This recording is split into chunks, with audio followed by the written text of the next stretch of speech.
توحید کے حوالے سے گفتگو کرتے ہوئے کچھ چیزیں ایسی تھیں جن کا آپ کے سامنے بیان کرنا ضروری ہے، کیونکہ آنے والے دنوں میں جو بحثیں آ رہی ہیں، جو گفتگو آ رہی ہیں، ان سب کے لیے یہ سارا مقدمہ بنے گی۔ دیکھیے، میں ایک لائن میں خلاصہ کر دوں، کل کی مجلس کا خلاصہ یہ بنتا ہے، اس کائنات میں ہر انسان ناشکرا ہے،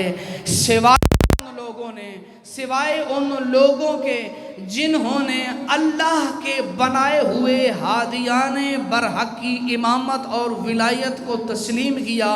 اس کا مطلب یہ ہے ہر شیعہ قرآن کی اصطلاح کے مطابق شاکر بھی ہے، ذاکر بھی ہے، شاکر بھی ہے اور ذاکر بھی ہے۔ یہاں تک میں نے بات پہنچائی تھی اور میں نے کہا تھا اس کائنات میں جتنی بھی نعمتیں ہیں، ہر ایک نعمت آیت ہے خدا تک پہنچنے کی۔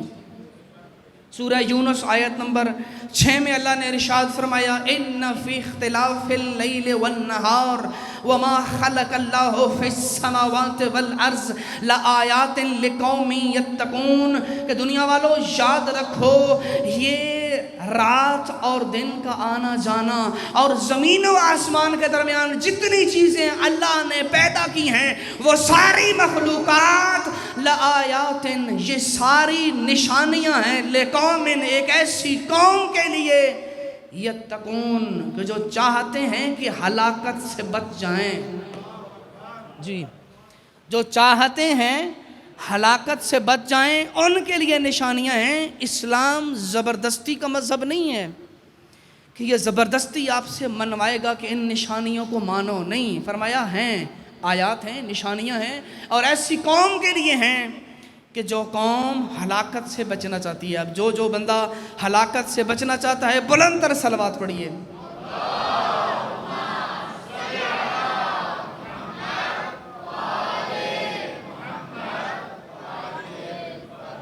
آج کی بات کا نتیجہ نہیں نکل سکتا اگر میں گفتگو کو گزشتہ سے پیوستہ نہ کروں۔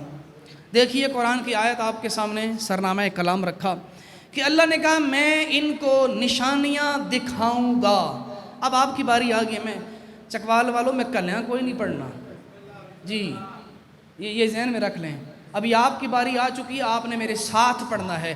اللہ نے کائنات میں جتنی نشانیاں بنائی ہیں، جتنی نعمتیں آئی ہیں، میں آیات کی جگہ نعمت اس لیے استعمال کر رہا ہوں، کچھ لوگ آیت کا نام سن کے گھبرا جاتے ہیں، نعمت کا نام سن کے نہیں گھبراتے، تو میں نے وہ نام انتخاب کیا ہے جو زیادہ دلوں کے قریب ہے۔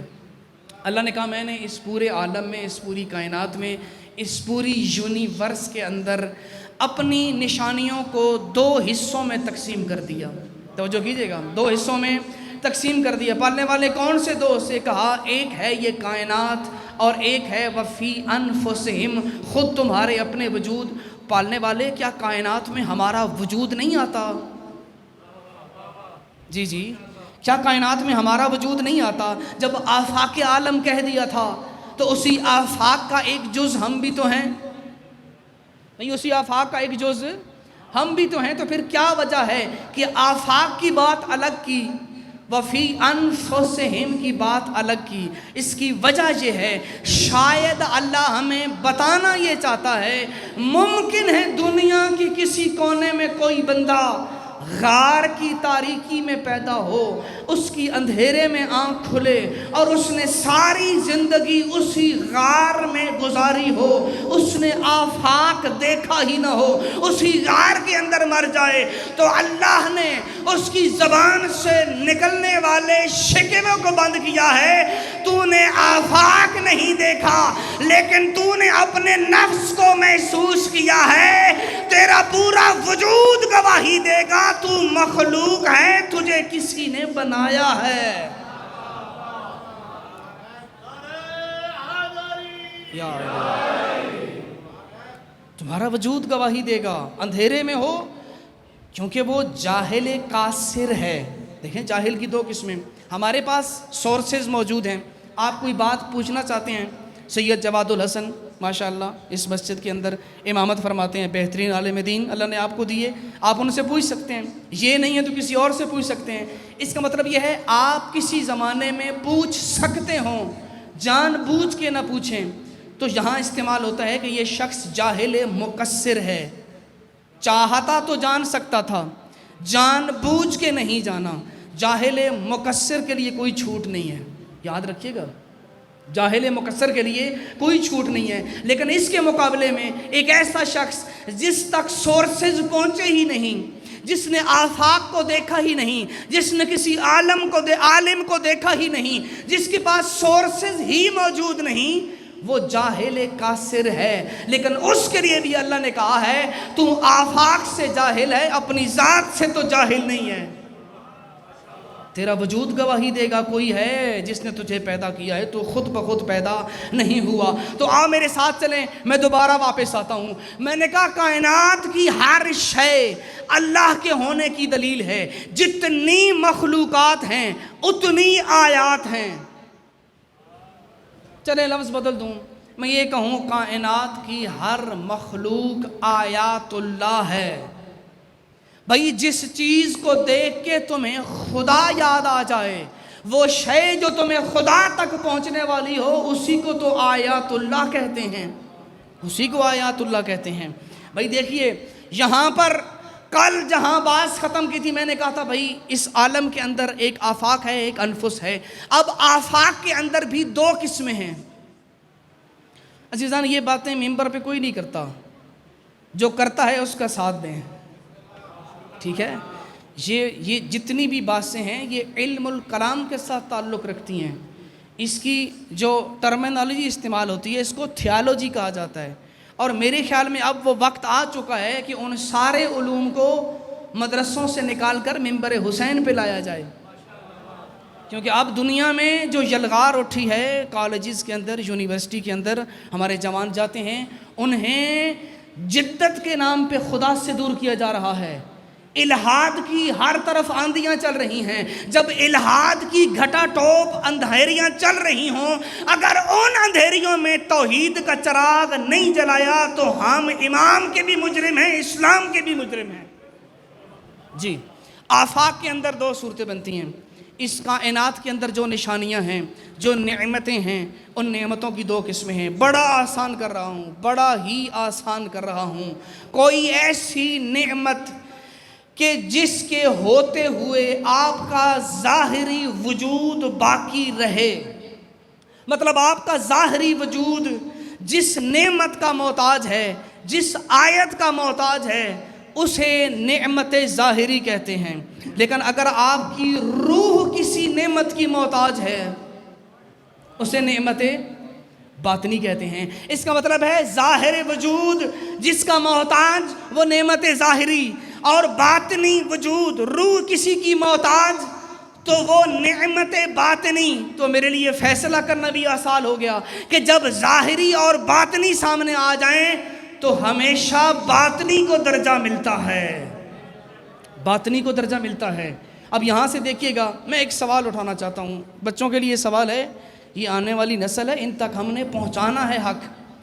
دیکھیے میں کل سے کہہ رہا ہوں نعمت نعمت، لیکن سوال تو کر سکتا ہوں نعمت کہتے کسے ہیں؟ اگرچہ میں بتا چکا ہوں لیکن پھر بھی پوچھ رہا ہوں، نعمت بول سو میڈے نال، نعمت نعمت تو چند لمحوں میں میرے ساتھ دیجئے، میں نعمت کی ڈیفینیشن کر دوں۔ نعمت کا مطلب یہ ہے، میں دنیا میں نہیں آیا تھا، آسمان کا شامیانہ تن چکا تھا، میں نہیں تھا، نعمت تھی۔ بھائی زمین نعمت ہے یا نہیں؟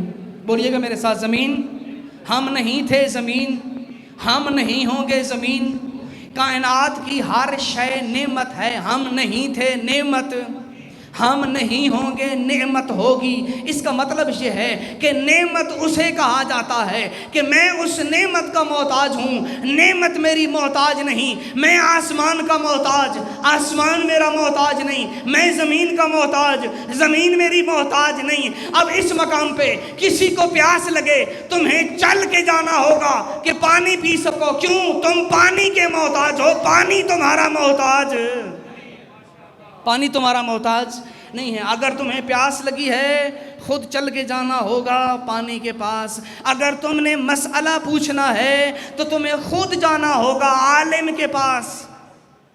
جی دیکھیے ہم نعمت کے محتاج ہیں، نعمت ہماری محتاج نہیں۔ چلیے بڑا آسان کر دوں، نتیجے پہ پہنچ چکا ہوں۔ ہم نے یہاں تک یہ سمجھ لیا کائنات میں جتنی بھی نعمتیں ہیں ہم ان نعمتوں کے محتاج ہیں، وہ نعمتیں ہماری محتاج نہیں۔ تو اب دنیا والوں کو سمجھ لینا چاہیے کہ 25 سال پورا مدینہ علی کے دروازے پہ دستک دے رہا تھا، 25 سال میں علی نے کسی کا دروازہ نہیں کھٹکھٹایا۔ زمانہ علی کا محتاج تھا، علی کسی کا محتاج نہیں۔ یہ اس بات کی دلیل ہے علی نعمت ہے۔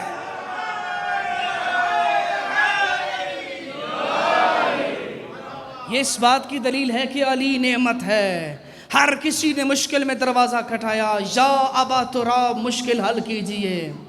جو علی کو مانتا تھا علی نے اس کی بھی مشکل کشائی کی۔ بھائی جو علی کو نہیں مانتا تھا علی نے اس کی بھی مشکل کشائی کی۔ علی نمائندہ ہے اس خدا کا، جو خدا کو مانے خدا اسے بھی دیتا ہے، جو نہ مانے خدا اسے بھی دیتا ہے۔ نمائندہ ہے۔ ہاں، کائنات کا ہر انسان علی کا محتاج تھا۔ علی نے کبھی کسی کے آگے دستے سوال دراز نہیں کیا۔ چلے ایک بات اور کہہ دوں، خلیل بن احمد فراہیدی نام سنا ہوگا آپ نے، یہ لغت کے ان ماہرین میں شمار ہوتا ہے کہ عرب کے اندر اس کو وہ مقام حاصل ہے، دنیا میں سب سے پہلی لکھی جانے والی عربک ڈکشنریوں میں سے اس کی ڈکشنری کا نام آتا ہے۔ مطلب آج اگر کسی عالم کو، چاہے شیعہ ہو سنی ہو، بھائی کسی بھی مسلک کا عالم ہو، اس نے کسی لفظ کا معنی دیکھنا ہے نا، تو وہ دیکھے گا کہ خلیل بن احمد فراہیدی نے کیا معنی بیان کیا ہے۔ اتنا بڑا امام ہے، لوگ آئے کہا اتنے بڑے امام ہو، اتنے بڑے لغوی ہو، تمہارے پاس کیا دلیل ہے کہ علی کائنات کا امام تھا، علی کے ہوتے ہوئے کوئی امام، میرے ساتھ بولیے گا کہ علی امام تھا، علی کے علاوہ کوئی امام نہیں تھا۔ میں کہ قربان جاؤں، خلیل بن احمد فراہیدی نے صرف ایک لائن میں قیامت تک آنے والے ہر سائل کو جواب دے دیا۔ سنیں گے ذرا، خلیل بن احمد فراہیدی نے کہا کہ سوال کرنے والے اب غور سے سن کہ علی امام ہے اور باقی علی کے زمانے میں کوئی امام نہیں تھا، تو جان لے احتیاج الکل الیہ و استغناہ عن الکل دلیل علی انہ امام الکل۔ علی کے زمانے میں سب کا علی کا محتاج ہونا اور علی کا سب سے بے نیاز ہونا، یہ دلیل ہے علی امام الکل ہے۔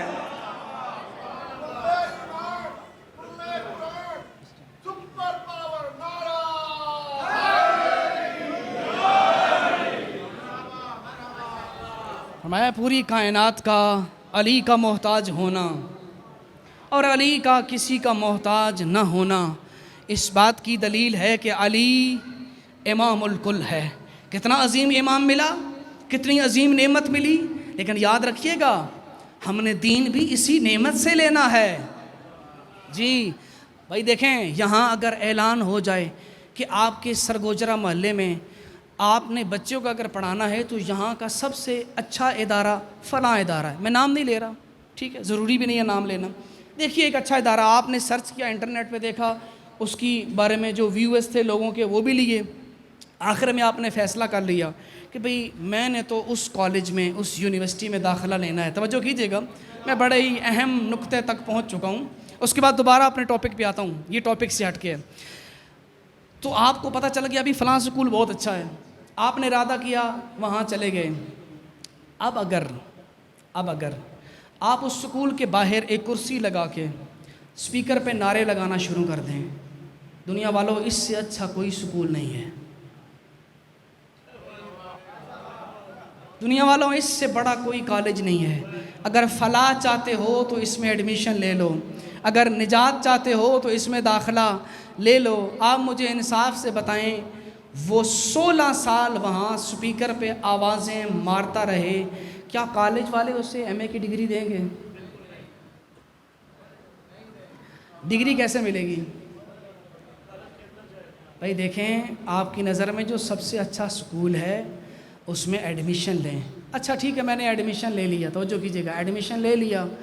میں نے کہا سکول تو بڑا اچھا ہے، کامیابی تو مجھے ملنی ہی ملنی ہے، لیکن میں ذرا کھلے مزاج کا انسان ہوں، تو میں نے یہاں کے رولز فالو نہیں کرنے.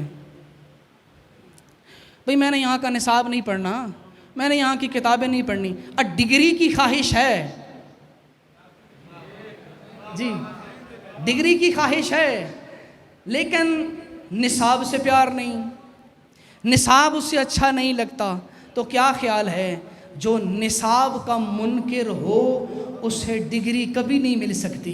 تو یاد رکھیں، اگر اس پوری کائنات میں سکول آف تھاٹ علی کا اچھا لگا ہے تو علی کے سکول آف تھاٹ کے باہر کھڑے ہو کے نعرے نہیں لگانے، اس سکول میں ایڈمیشن میں لینا ہے اور علی کا بتایا ہوا نصاب اپنے وجود پہ نافذ بھی کرنا ہے، پھر جا کے کامیابی ملے گی.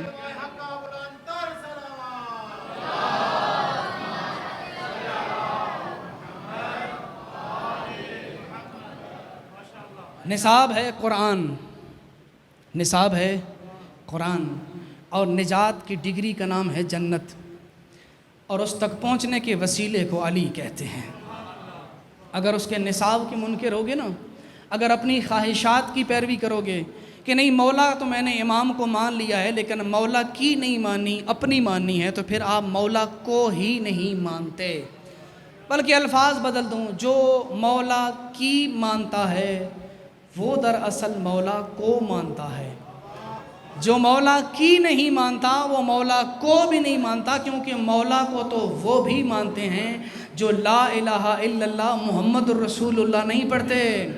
انہوں نے اپنی کتابیں لکھی تھی، بھی جارج جرداق عیسائی تھا نا، کتاب لکھی تھی صوت العدالت الانسانیہ، بڑی مشہور کتاب ہے، اور اس کا جملہ اکثر ہم مجالس میں پڑھا کرتے ہیں. لکھنے والا عیسائی ہے بھائی، لیکن علی مولا کی اس طرح اس کو معرفت ہے، اس نے مولا پر پوری کتاب لکھی صوت العدالت الانسانیہ، اور وہاں پر یہ جملہ لکھا کہ قتل علی فی محرابہ لشدت عدلہ. علی مسجد کے محراب میں اگر مارے گئے ہیں تو اس کی صرف ایک وجہ تھی کہ علی عادل امام تھا. اس کا مطلب ہے وہ عیسائی بھی علی کو عادل مان رہا تھا، لیکن اس کے باوجود بھی وہ علی کو مانتا تھا، علی کی نہیں مانتا تھا. جی جی، صلوات پڑھیے محمد و آل محمد پہ.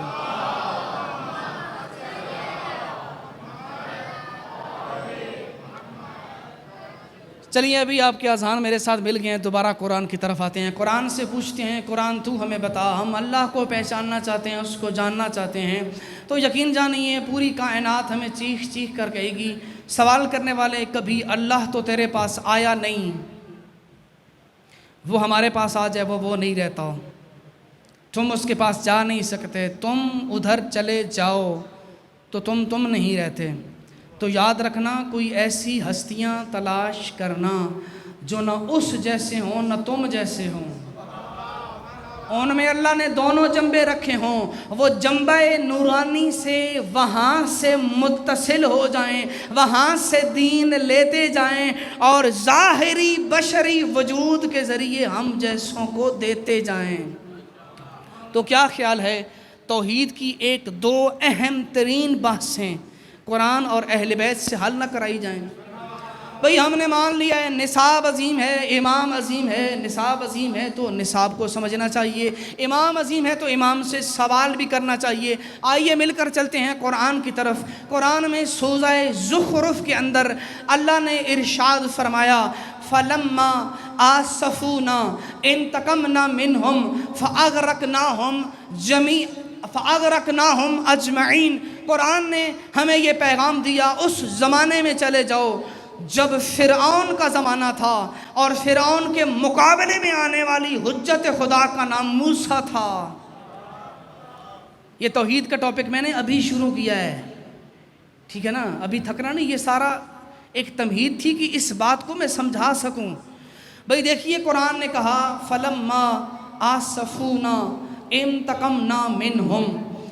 قرآن کہتا ہے فرعون کا زمانہ تھا، میں نے موسیٰ کی طرف وحی کی کہ موسیٰ تو ایک ایسا کر، تو جا فرعون کے پاس، اکیلے مت جانا، اپنے ساتھ ہارون کو بھی لیتا جا، اپنے وسیع کو بھی لیتا جا، لیکن اتنا یاد رکھنا ہے جس کے پاس جا رہے ہو انہو طغا، وہ سرکش ہے، وہ فرعون ہے، وہ خدائی کا دعویٰ کر کے بیٹھا ہے، وہ میرے مقابلے میں آیا ہوا ہے۔ تھکیں بھئی اللہ نے کہا وہ فرعون میرے مقابلے میں آیا ہے، تم ہارون کو لے کے جا کے اس سے ذرا سمجھاؤ تو صحیح۔ قرآن کہتا ہے اللہ نے کہا موسیٰ اور ہارون جا رہے ہو لیکن گفتگو نرم لہجے میں کرنا۔ ذات کا فرعون، اللہ کہتا ہے موسیٰ تو میرا نبی ہے، ہارون تیرا وسیع ہے، وہ بے شک میرا دشمن ہے، لیکن گفتگو نرم لہجے میں کرنا۔ اس کا مطلب ہے قرآن کہتا ہے اگر زندگی میں کسی بندے سے غلطی ہو جائے نا، وہ فرعون سے بڑا گناہ گار تو نہیں ہے۔ اسے پیار سے سمجھانا، اسے بٹھا کے آرام سے سمجھانا کہ تیرا مکتب اتنا عظیم ہے، تو اتنی خطائیں کیوں کر رہا ہے۔ فرعون کو بھی اللہ نے کہا ہے اچھے انداز میں بولنا ہے، کیوں فرعون میرے مقابلے میں تھا، لیکن جیسے ہی فرعون نے اللہ کی حجت کے مقابلے میں آنا پسند کیا، بھئی موسیٰ گئے تھے، فرعون نے کہا میں نہیں مانتا، جب نہیں مانتا اب مقابلہ کس کے درمیان؟ پہلے تھا فرعون خدا کے مقابلے میں، اب آیا فرعون حجت خدا کے مقابلے میں۔ اب اس وقت کہا تھا جب جاؤ تو نرم لہجے میں بات کرنا، اب جب اس کی حجت کے مقابلے میں آیا ہے تو انداز بدل دیا۔ سورہ زخرف میں فرمایا یاد رکھو فلما آسفونا، جب انہوں نے فرعون اور اس کے چاہنے والوں نے ہمیں غصہ دلایا، انتقمنا منہم، ہم نے ان سے بدلہ لیا، ہم نے ان سے انتقام لیا، فَأَغْرَقْنَاهُمْ جَمِيعًا، فرعون اور سارے فرعونی ہم نے غرق کر دیے۔ ڈالنے والے اب لہجہ کیوں بدل گیا؟ وہی فرعون ہے۔ کہا پہلے میرا انکار کر رہا تھا، میرا انکار کر رہا تھا، کائنات میں نشانیاں موجود تھیں، مجھے کہیں نہ کہیں یہ لگتا تھا کہ کوئی نہ کوئی نشانی دیکھ کے یہ میرا بندہ بن جائے گا۔ اس نے ساری نشانیوں میں سے سب سے عظیم نشانی کا مقابلہ پسند کیا، میری عظیم نشانی کے مقابلے میں آیا ہے۔ اب انہوں نے ہمیں غصہ دلایا۔ امتحان لوں چھوٹا سا چکوال والوں، لے سکتا ہوں؟ قرآن کی آیت کیا کہتی ہے کہ انہوں نے ہمیں غصہ دلایا، ہم نے ان سے انتقام لیا۔ میں آپ سے پوچھتا ہوں، آئیں مل کر سوال کرتے ہیں خدا سے۔ پالنے والے، غصہ کیفیت ہے، توحید سنے آئے ہیں؟ غصہ کیفیت ہے، خوشی کیفیت ہے، کیفیت آتی ہے جسموں کے اوپر۔ پالنے والے تیرا تو جسم نہیں، پالنے والے تیرا جسم نہیں، اور تو قرآن میں کیفیت بیان کر رہا ہے کہ انہوں نے ہمیں غصہ دلایا اور ہم نے ان سے انتقام لیا۔ پالنے والے، اب یہاں جو انہوں نے تجھے غصہ دلایا ہے وہی غصہ ہے کیفیت، اور تو وجود رکھتا نہیں کہ اس سے ہمیں کیفیت نظر آئے۔ لیکن یاد رکھیے گا قرآن میں جمع کا صیغہ استعمال ہوا ہے، لیکن یہاں پر مصداق وحدہ لا شریک ایک خدا ہے۔ قرآن کا مزاج ایسا ہے، قرآن بہت ساری جگہوں پہ واحد کے لیے جمع کا صیغہ استعمال کرتا ہے، اللہ نے اپنے لیے بھی جمع کا صیغہ استعمال کیا، اور کبھی کبھی بندہ ایک ہوتا ہے صیغہ جمع کا استعمال کرتا ہے۔ یہ قرآن کا حسن ہے، یہ قرآن کا ایک مزاج ہے۔ قرآن نے ابراہیم کو ایک شخص ہوتے ہوئے امت قرار دیا۔ تھک کے سن رہے ہیں بیٹا؟ بھئی قرآن نے ابراہیم کو اکیلے تھے امت قرار دیا۔ اب قرآن نے مباہلہ میں جانے والے، ایک علی تھے صیغہ جمع کا استعمال کیا، ایک سیدہ تھیں صیغہ جمع کا استعمال کیا، جانے والے حسنین دو تھے تثنیہ صیغہ۔ قرآن کا مزاج ہے۔ تو یہاں بھی ایسا نہیں ہے کہ اللہ کے ساتھ کوئی اور شریک ہے، لیکن آئیں ہم در اہل بیت پہ چلتے ہیں، ہم ان سے سوال کرتے ہیں ذرا آپ بتائیے۔ اب ہمیں تو اندازہ ہو نہیں سکتا کہ اگر اللہ غصے میں ہو تو غصے میں پیشانی پہ شکن آتا ہے، اس کی پیشانی کوئی نہیں۔ بھائی جب خوشی ہو تو چہرے پہ مسکراہٹ آتی ہے، اس کے تو ہونٹ کوئی نہیں، اس کا چہرہ نہیں، اس کا جسم نہیں۔ مولا ذرا ہمیں بتائیں تو صحیح، ہمیں اللہ کی رضاؤں کا، اللہ کے غصے کا کہاں سے پتہ چلے گا؟ اور میرے ساتھ مل کے چلتے ہیں امام صادق کی بارگاہ میں۔ جب امام نے اسی آیت کو تلاوت کیا تو امام نے کہا، الکافی کے اندر روایت موجود ہے، کتاب التوحید باب النوادر حدیث نمبر 6، امام نے فرمایا یاد رکھو ان اللہ عز وجل لا یعصفو کا اسفنا، خدا کا غصہ ہمارے غصے کی طرح نہیں ہے۔ خدا کا غصہ ہمارے غصے کی طرح نہیں ہے، وہ ہماری طرح غصہ نہیں کرتا۔ تو مولا بتائیں پھر اس کی خوشی کہاں سے پتہ چلے گی؟ اب میں دیکھ رہا ہوں کون کون میرے ساتھ ہے، اب میں نے دیکھنا ہے کون کون بندہ یہاں جاگ کے توحید سننے آیا ہے۔ ہم نے سوال کیا امام سے، مولا بتائیں اس کی رضاؤں کے لیے ہمارے پاس کون سا پیمانہ ہے کہ ہم جان سکیں کہ وہ راضی ہے یا ہم سے ناراض ہے؟ تو صادق امام نے کہا گھبراؤ نہیں، ان اللہ خلق اولیاء لنفسہ یعصون و یرضون وهم مخلوقون مربوبون لأنہ جعل رضاهم رضا نفسہ و سخطهم سخط نفسہ۔ تمہیں دنیا میں اگر اس کی رضاؤں کو معلوم کرنا ہے تو جان لو اللہ نے اپنے لیے کچھ ایسے ولی پیدا کیے ہیں، جب وہ غصے میں ہو تو سمجھو وہ ناراض ہے، اور اگر وہ راضی ہوں تو سمجھو وہ راضی ہے۔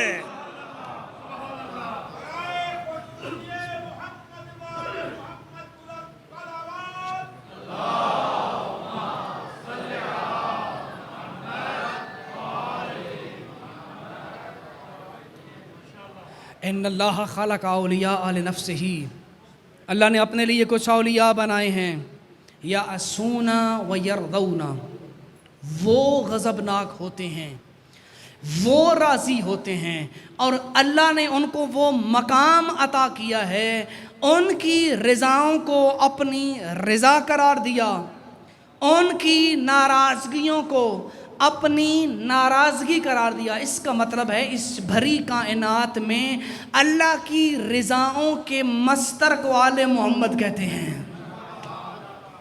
لیکن یہاں پر امام نے ایک اور جملہ میں کہا، کہیں غلطی میں نہ رہنا کہ اس کی رضاؤں کا مصدر یہ آل محمد ہیں، تو کہیں غلوف کا شکار ہو جاؤ۔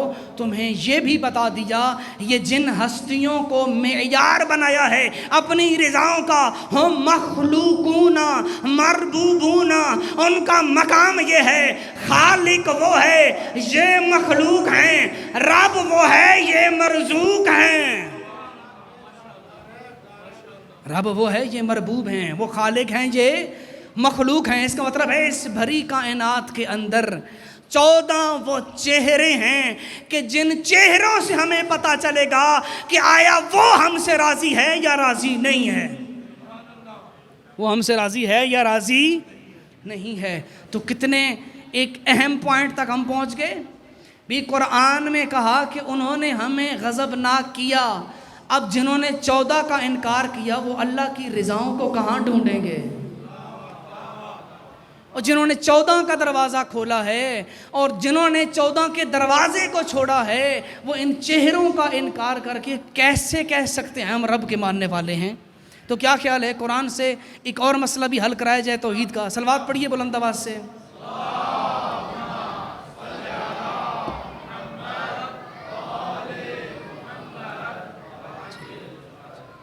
قرآن میں سورہ توبہ کے اندر اللہ نے ارشاد فرمایا نسوا اللہ فنسیہم۔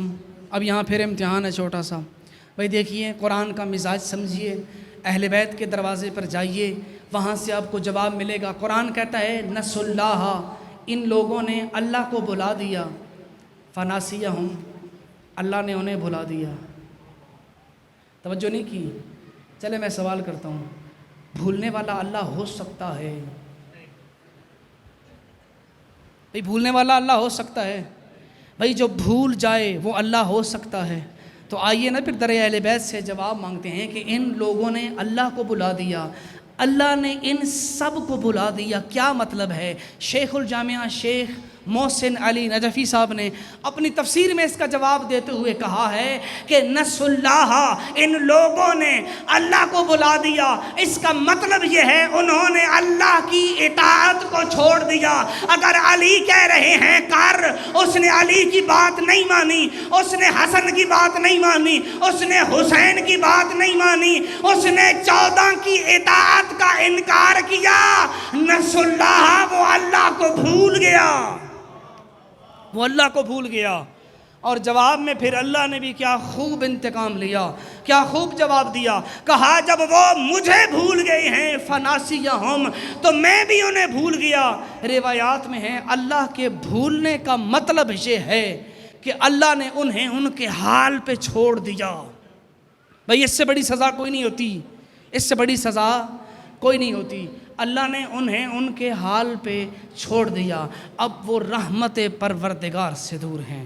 لیکن جن کے پاس رحمت پروردگار ہے, جن کے پاس مجلس عزا ہے, جن کے لیے صف عزا ہے, جن کے لیے عزاداری امام مظلوم کربلا ہے, انہیں تو خدا کا شاکر ہونا چاہیے, انہیں خدا کا شاکر ہونا چاہیے. اگر آپ عزادار ہیں, آپ ماتمی ہیں, آپ خدا کے نزدیک بڑا مقام رکھتے ہیں, بڑا مرتبہ ہے آپ کا, آپ بازاروں گلیوں میں کھڑے ہو کے دنیا والوں تک حق پہنچاتے ہیں, بہت بڑا مقام ہے. میں خود بھی عزادار ہوں اور ہونا بھی چاہیے. میں کہتا ہوں جو حسین مولا کو مانتا ہو, امام کو پہچانتا ہو, وہ عزاداری کا منکر نہیں ہو سکتا, وہ عزاداری کا انکار نہیں کر سکتا ہے. لیکن آؤ ذرا ایک منٹ, ایک لمحہ دنیا والوں سے بات کرتے ہیں. بھئی دیکھو, ہم نے بازاروں میں کھڑے ہو کے ماتم کیا, عزاداری کی, ہم نے اپنے ہاتھ اپنی پوری طاقت کے ساتھ اپنے سینے پہ مارے ہیں. تو کیا خیال ہے, ہمیں تکلیف نہیں ہوئی؟ بھئی میرے ساتھ بولیے گا, جو عزادار ہیں وہ میرا ساتھ دیں گے. بھئی جب ماتم کرتے ہیں تو کیا تکلیف نہیں ہوتی؟ کیا درد نہیں ہوتا؟ درد ہوتا ہے. لیکن اگر کوئی پوچھے نا آپ سے کہ تو جو اتنی صفوں کے درمیان کھڑا ہو کے پورا زور لگا کے اپنے سینے پہ ہاتھ مار کے یا حسین کہہ رہا ہے, تجھے درد نہیں ہوتا, تجھے تکلیف نہیں ہوتی؟ تو پلٹ کے جواب دینا, سوال کرنے والے, مجھے درد ہوتا ہے, مجھے تکلیف ہوتی ہے, لیکن یہ تکلیف اس تکلیف کے مقابلے میں کچھ بھی نہیں کہ جو تکلیف علی کی بیٹیوں نے کوفہ اور شام کے بازاروں میں اٹھائی ہے. میں جب سوچتا ہوں نا اس تکلیف کے بارے میں, وہ کوفہ اور شام کے بازار, کجا علی کے صحن کی پلیاں, کہاں وہ نجس بازار, ان کی تکلیف کو دیکھتا ہوں نا مجھے اپنی تکلیف بھول جاتی ہے. میں سینے پہ ہاتھ مارتا ہوں, مجھے درد ہوتا ہے, لیکن مجھے اس سے بھی بڑا درد ہے کہ جنہوں نے لوٹا ہے, جنہوں نے ستایا ہے, تم انہیں چھپا رہے ہو, اور جنہوں نے تمہیں دین دیا ہے تم ان کو چھپا رہے ہو, انہیں بچا رہے ہو. یہ کیسا مسلمان ہے, یہ کیسا ظلم ہے کہ اتنی بڑی تکلیف کو تو محسوس نہیں کر سکا. تجھے اگر تکلیف محسوس نہیں ہوتی نا, آجا مجلس عزا کے اندر. آج 2 محرم کا دن ہے عزادارو, 2 محرم کا وہ دن تھا جب جمعرات کے دن آپ کا مولا اپنی بہنوں, اپنی بیٹیوں کو ساتھ لے کے کربلا کے میدان میں عزادارو داخل ہوا. جیسے ہی امام کربلا میں داخل ہوئے, وہ منظر بڑا عجیب تھا. ایک دفعہ امام نے دشت کربلا کو دیکھا, ایک دفعہ اپنے پورے کنبے کو دیکھا. عزادارو یہاں دکھ یہی ہوتا ہے نا, فقط حسین مولا کے ساتھ بیٹے ہوتے, شاید ہم نہ روتے, شاید ہمارے آنسو نہ ہوتے, لیکن دکھ اس بات کا ہے حسین کے ساتھ اس کی شریکت الحسین زینب تھی. ارے اس کے ساتھ 4 سال کی معصومہ اجرکم اللہ، اجرکم اللہ۔ عزاداروں، جوں جوں عاشور قریب آ رہا ہے نا، تمہارے گریے میں اضافہ ہونا چاہیے، تمہارے آنسوں میں اضافہ ہونا چاہیے۔ عزاداروں، کربلا کا میدان وہ میدان ہے جہاں آپ کے مولا نے اپنی مجلس سب سے پہلے پڑھی ہے۔ عزاداروں، کربلا کے میدان میں سب سے پہلی مجلس پڑھنے والے کا نام امام حسین ہے۔ وہ تاریخ ہمیں کہتی ہے جب امام کربلا میں آئے نا، امام نے اپنے سارے قافلے کو سواریوں سے نیچے اتارا۔ اب ذرا محسوس کیجئے گا حسین مولا کی تکلیف۔ 2 محرم کا واقعہ سنا رہا ہوں، ذاکر حسین ہے، مصائب بھی حسین کا ہے، یہ ہو نہیں سکتا مصیبت حسین بیان کر رہے ہوں اور حسین کا چاہنے والا وہ سن کے گریہ نہ کرے۔ عزادارو، حسین مولا نے ایک صف اپنے بیٹوں کی بنائی، عزادارو ایک صف اپنے بھائیوں کی بنائی، ایک صف اپنی بہنوں اور بیٹیوں کی بنائی۔ جب سارے سامنے کھڑے ہو گئے نا عزادارو، فناظر الیہم، تاریخ کہتی ہے امام نے ایک ایک کے چہرے کو دیکھنا شروع کیا۔ کبھی اکبر کو دیکھتے ہیں، کبھی غازی کو دیکھتے ہیں، کبھی زینب کو دیکھتے ہیں، کبھی سکینہ کو دیکھتے ہیں۔ اب روایت کہتی ہے وَبَكَى سَاعَةً، امام ایک ساعت تک وہ چہرے دیکھتے رہے اور روتے رہے۔ اب میں ساعت کا ترجمہ کیا کروں؟ ساعت ایک لمحہ بھی ہوتا ہے اور ساعت ایک گھنٹہ بھی ہوتا ہے۔ اجرکم اللہ، ساعت ایک لمحہ بھی ہوتا ہے، ساعت ایک گھنٹہ بھی ہوتا ہے، لیکن جس کی زینب جیسی بہن ہو نا، یہ اس بات کی اشارہ ہے کہ یقیناً حسین ایک گھنٹہ روئے ہوں گے۔ وہ جو 9 دن کے مہمان تھے نا، ایک ایک کے چہرے کو دیکھے امام روئے ہیں۔ پر امام نے نوحہ پڑھا ہے، امام نے کہا ہاں ہونا واللہ محط رحالنا، ہاں ہونا واللہ محط قبورنا، ہاں ہونا واللہ سبی حریمنا، اور دنیا والوں مجھے اللہ کی قسم ہے اور یہی کربلا ہے اور یہی ہماری قبریں بنے گی اور یہی ہماری سواریاں اتریں گی، اور اگر سن سکو تو یہی کربلا ہے، یہی پر میری بہنیں رسن بستہ۔ اجرکم اللہ، یہیں پر میری بہنیں رسن بستہ ہوں گی۔ لیکن عزادارو، یہ جو 2 محرم کو حسین آئے ہیں نا، حسین مولا کو بڑا دکھ تھا، حسین مولا کو بہت تکلیف تھی، لیکن آپ کو بتاؤں اس کربلا میں داخلے سے بھی بڑی تکلیف مولا کو کیا تھی؟ عزادارو، گریے کے دن ہے نا، آؤ چلتے ہیں امام کی بارگاہ میں، پوچھتے ہیں مولا حسین کربلا میں بھی داخل ہونے سے بڑی کوئی تکلیف تھی؟ تو امام یہی جواب دینے، سوال کرنے والے تو نے غور نہیں کیا، میں 2 محرم کو کربلا آیا ہوں، تجھے 8 ذی الحج بھول گیا جب مسلمانوں کے بدماشوں کو دیکھ کر میں نے حج کا احرام توڑ کر عمرے میں تبدیل کر دیا اور لوگ حج کر رہے تھے اور حسین کربلا کو جا رہا تھا۔ عزادارو، حسین کو حج سے بڑا پیار تھا، امام نے 25 حج پیدل کیے۔ بتاؤ، ایسا اللہ کا عاشق ہو اور اپنے دنیا میں جانے سے پہلے اس کی خواہش یہ ہو میں کعبے کا حج کر سکوں۔ عزاداروں، کتنا بڑا ظلم کیا ہے اس امت نے کہ جو اللہ کا عاشق تھا اس سے حج چھڑوا دیا۔ وہ منظر کچھ ایسا بنا، عزاداروں، لوگ اینٹوں کے بنے ہوئے گھر کا طواف کرتے رہے، روئے کربلا، اس روئے کعبہ وہاں سے کربلا کی طرف چلی، لیکن امام شاید یہی کہہ رہے تھے۔ عزاداروں، امام کہہ رہے تھے سننے والے ذرا محسوس کر، میں انہیں بتانا یہ چاہتا ہوں، اور حج تم بھی کر رہے ہو، حج حسین بھی کرنے جا رہا ہے، لیکن ان دونوں حجوں میں بڑا فرق ہے۔ ارے یہ دونوں حج بڑا فرق رکھتے ہیں۔ عزاداروں، وہ فرق کیا ہے؟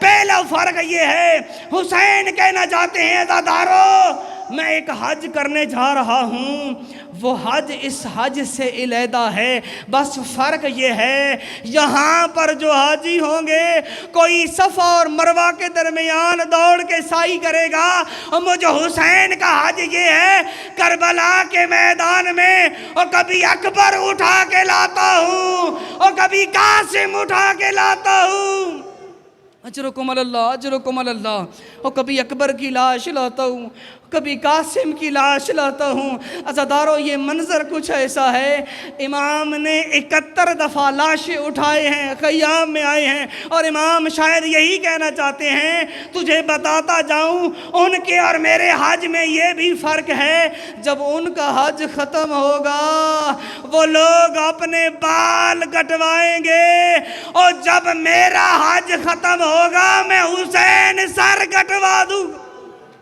اللہ اکبر۔ جب ان کا حج ختم ہوگا وہ لوگ اپنے بال کٹوائیں گے، اور میں دین کا محافظ امام ہوں اور میں اپنا سر کٹواؤں گا۔